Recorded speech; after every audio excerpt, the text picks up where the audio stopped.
আবারও কেঁপে উঠল রাজধানী ঢাকা। বিকেল ৪টা ১৫ অনুভূত হয় ভূমিকম্প। আবহাওয়া অধিদপ্তর বলেছে রিক্টার স্কেলের মাত্রা ছিল ৩.৬। স্বল্প পাল্লার এই ভূমিকম্পের উৎপত্তিস্থল নরসিংদীর ঘোড়াশালে। মৃদু ভূমিকম্পের পর আবারও আতঙ্ক ছড়িয়েছে রাজধানীবাসীর মনে। মানুষ যেন এক মহাপ্রলয়ের সামনে দাঁড়িয়ে। নরসিংদীতে বারবার ভূমিকম্প ইঙ্গিত দিচ্ছে বড় অশনি সংকেতের। যদিও আবহাওয়া বিভাগ বলছে বিকেলে ভূমিকম্প মূলত আগের কম্পনের আফটারশক।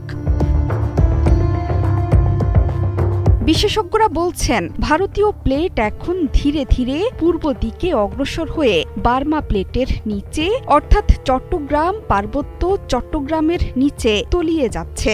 সেখানে শক্তি সঞ্চয় হচ্ছে ৮০০ বছরের বেশি সময় ধরে। নরসিংদীতে এর প্রভাবেই ভূমিকম্প হচ্ছে। সঞ্চিত শক্তি অনুযায়ী এতে ৮ থেকে ৯ মাত্রার ভূকম্পনের জোর সম্ভাবনার আভাস দিচ্ছেন বিশেষজ্ঞরা। গত এক সপ্তাহ ধরে মূলত ভূমিকম্পের আতঙ্ক পুরো বাংলাদেশে। গত শুক্রবার বাংলাদেশের ইতিহাসে সবচেয়ে বড় ভূমিকম্প এবং ১০ জনের মৃত্যুর পর যেন গভীর এক অশনি সংকেত শুনতে পাচ্ছে রাজধানীসহ পুরো বাংলাদেশের মানুষ।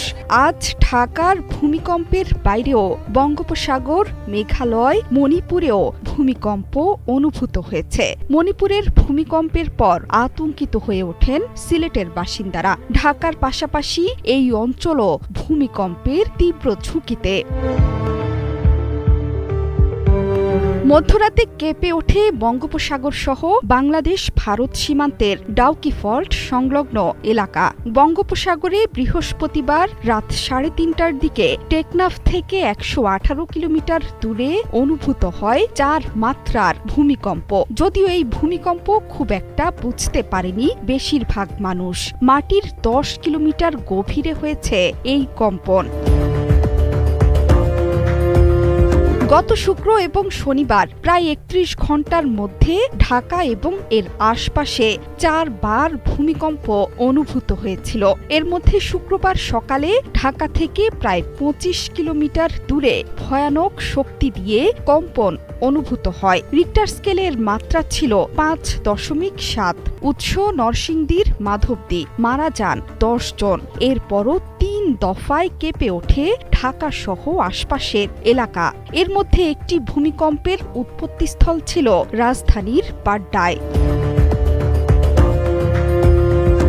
কিন্তু প্রশ্ন উঠেছে মাধবদীর ভূমিকম্প ঢাকায় যে তীব্র আতঙ্কের জন্ম দিয়েছে তার কারণ কি? বিশেষজ্ঞরা বলছেন মাধবদী ভূমিকম্পের কারণ ভূগর্ভে ইন্ডিয়ান প্লেট এবং বার্মিজ প্লেটের অবস্থান পরিবর্তন। নরসিংদীতে ২ প্লেটের সংযোগস্থলেই এসব ভূমিকম্প হচ্ছে। সংযোগস্থলের খুব সামান্য খুলেছে বলেই শুক্রবারের ভূমিকম্প।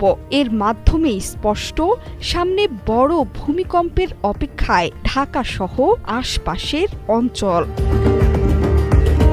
জোহরা চৌধুরী সেতু, ৭১।